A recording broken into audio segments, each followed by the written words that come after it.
Ini alat bagi mayoritas untuk menekan minoritas. Gitu. Bisa terjadi nggak Pak Armando? Undang-undang, iya, alat yang dipakai oleh mayoritas untuk menekan kelompok minoritas. Dan tidak seimbang akhirnya. Kalau iya, kan seperti itu. Kemudian juga, ini gara-gara umat Islam meyakini Islam sudah sempurna, itulah yang menyebabkan umat Islam sekarang sudah tidak lagi berpikir. Karena sudah sempurna, selesai. Pak Tato, ketika Anda sudah merasa kaya, masih rajin usaha enggak? Kalau Anda sudah merasa pinter, masih belajar enggak? Nah, umat Islam karena melihat agamanya sudah sempurna, berdasarkan firman Tuhan, al-yawma akmaltu lakum dinakum wa atmamtu alaikum ni'mati wa raditu lakumul Islam madina, yang semacam itu berakibat umat Islam merasa sudah tidak perlu diperlukan revisi, tidak perlu penyempurnaan, tidak perlu pembekuan ayat-ayat karena sudah sempurna. Malah tidak boleh, harus diimplementasikan secara letterlek apa adanya. Ancamannya, kalau orang membuat undang-undang bertentangan dengan hukum Tuhan, maka dia disebut orang kafir. Wa man lam yahkum bima anzalallah faulaika humul, saksinya apal semua kan? Ada lagi wa man lam yahkum bima anzalallah faulaika zalimun, betul? Ada lagi wa man lam yahkum bima anzalallah faulaika humul fasiqun, fasik, zalim, kafir. Sehingga apa yang terjadi, saudara-saudara sekalian, ketika kerajaan Saudi mengeluarkan undang-undang anti perbudakan, itu pun bukan kesadarannya Saudi memperbudak, bukan, tapi karena dipaksa oleh Amerika. Kalau tidak dibebaskan perbudakan dari Saudi, Amerika tidak akan membantu Saudi, baik ekonomi maupun persenjataan. Akhirnya keluarlah undang-undang larangan perbudakan. Itu didemo oleh para ulamanya. Dengan alasan bagaimana raja melarang perbudakan, Islam tidak melarang kok. Oh jadi begitu. Jadi menurut Tuhanmu, manusia itu boleh dijual. Manusia boleh dibeli. Boleh beli perempuan. Ya. Boleh beli perempuan. Wa in khiftum alla ta'dilu fawahidatan aw ma malakat aymanukum.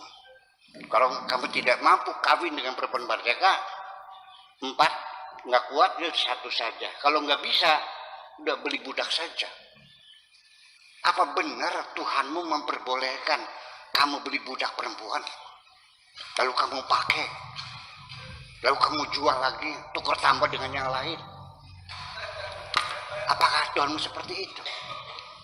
Di Indonesia juga, Bapak Ade Armando, ketika pemerintah Indonesia membuat undang-undang pernikahan, iya kan, atau undang-undang perkawinan, di situ melarang adanya pemaksaan nikah. Dalam kitab fikihnya, undang-undang Islamnya, anak perempuan yang masih perawan, ya, walinya adalah bapak kandung, itu punya hak paksa, namanya wali mujbir. Suka tidak suka dikawinkan oleh bapaknya, sah. Oleh negara dilarang, didemo kok oleh para kiainya. Bagaimana Pak Harto bisa melarang sesuatu yang tidak dilarang Tuhan? Oh jadi perempuan itu manusia bukan sih? Kayak kambing aja dipaksa kawin. Ya seperti itu. Kenapa manusia mereka terjebak semacam itu? Karena mereka meyakini Islam sudah sempurna. Padahal kalimat sempurna yang mereka yakini itu dari salah tafsir juga. Al-yawma akmaltu itu artinya hari ini kusempurnakan. Terjemahnya bukan kusempurnakan, hari ini kucukupkan. Sudah cukup. Iya kan? Nah, mereka bukti bahwa Islam sebagai sempurna, setelah sempurna, maka setelah Nabi Muhammad tidak akan ada nabi yang lain. Khatamul Anbiya wal Mursalin, penutup para nabi dan rasul. Karena Islam sudah sempurna, maka inilah nabi terakhir. Setelah itu tidak ada nabi lagi. La nabi ya ba'dah. Oke? Saya jelaskan. Setelah Nabi Muhammad tidak ada lagi nabi, betul.